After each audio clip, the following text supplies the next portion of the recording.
Hi everyone, welcome back to my channel and welcome to my home from home this week. This is my cabin here on board P&O Azura, and in this video today I'm going to take you on a full detailed walkthrough tour of this cabin. A few years ago I took a cruise on this very ship and I was able to access another cabin of this same grade elsewhere on board. And it was very, very different for a number of reasons than the one that I'm going to show you around today. This is a fully obstructed sea view cabin. The curtains are closed at the moment, but don't worry, I'm going to show you what's on the other side of them. Let me know down in the comments, is this a room that you would like to cruise in on one of your future cruises? Or would you rather cruise elsewhere on board the ship?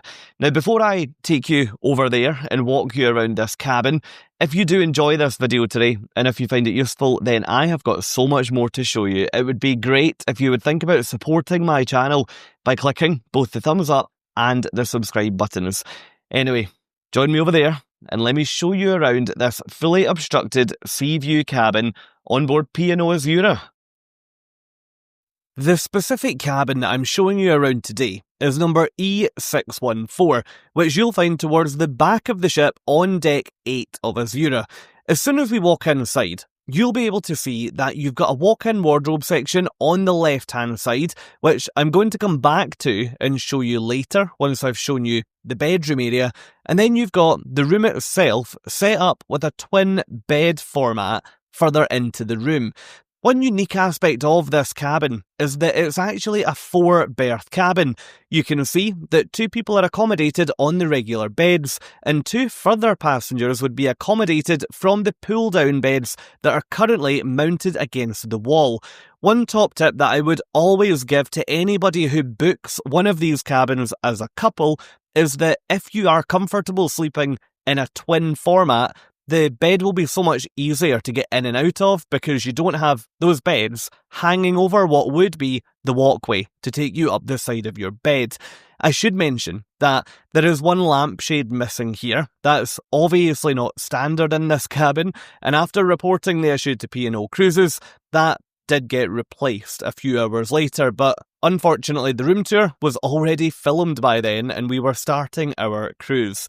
Now, on either side of the bed, if you've got a double, or in this twin cabin, both in the centre of the cabin, you're going to find bedside storage.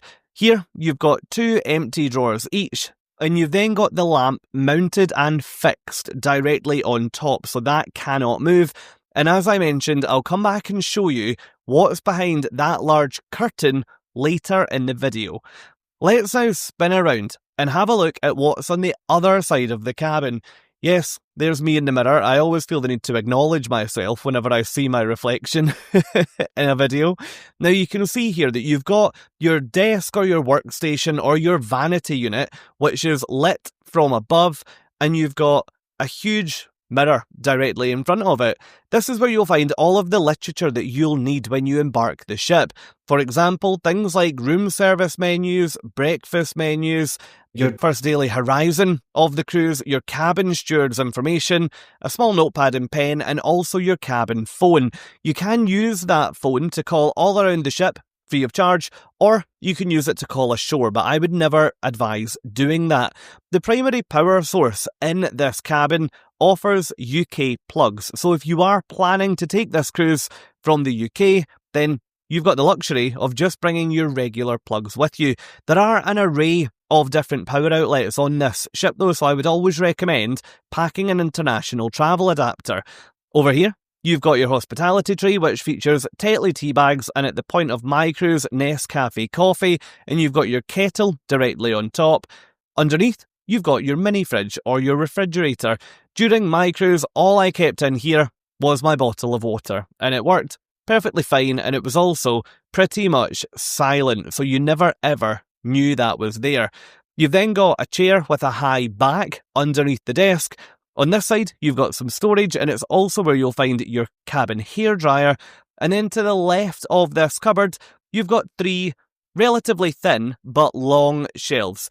I found these shelves ideal for storing things like the cables that I would use when I was working at the desk, or things like socks, as an example. Let's now look at how you control the temperature in this cabin. You'll find your air conditioning panel over on the left hand side, and it's one of those panels that you can choose whether you want to make the room warmer, cooler, or maintain a temperature somewhere in the middle. It's not got an off function, but I guess that's probably due to the fact that you don't then have the ability to open a window in this cabin. It was nice and quiet though, so you would have nothing to worry about.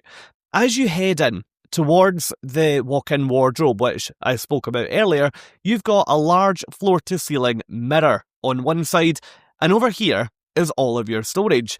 Historically, I've not been a huge fan of this type of cabin, but I was sharing this room with one of my good friends, and this afforded us a real degree of privacy, and it gave me a whole new appreciation for those who share as friends or even family members, and they want a bit more privacy than just having the cabin bathroom as the only place to dress in the morning, for example. So this got a big thumbs up from me. In this wardrobe, you've got things like your in-room safe, which is free to use, you just have to create a code, your laundry bag, and you've also got your laundry price list in there too. So if you do need to send any clothes away to be laundered, not a problem. You might be wondering what the small set of ladders is for. Well, there's two of them, and they are how you would access the upper bunks that we saw back in the cabin. This is the bathroom of this cabin. On the left hand side, you've got a large mirror lit from above, some shelves over on the side, and down below, you've got a relatively large sink. You've then got some under-sink storage under here, and this is also where you'll find your pool or beach towels. There's a small trash can or bin, and turning around to the right, you've got your toilet and then your shower cubicle all the way around on the right-hand side. It's a fixed shower head here.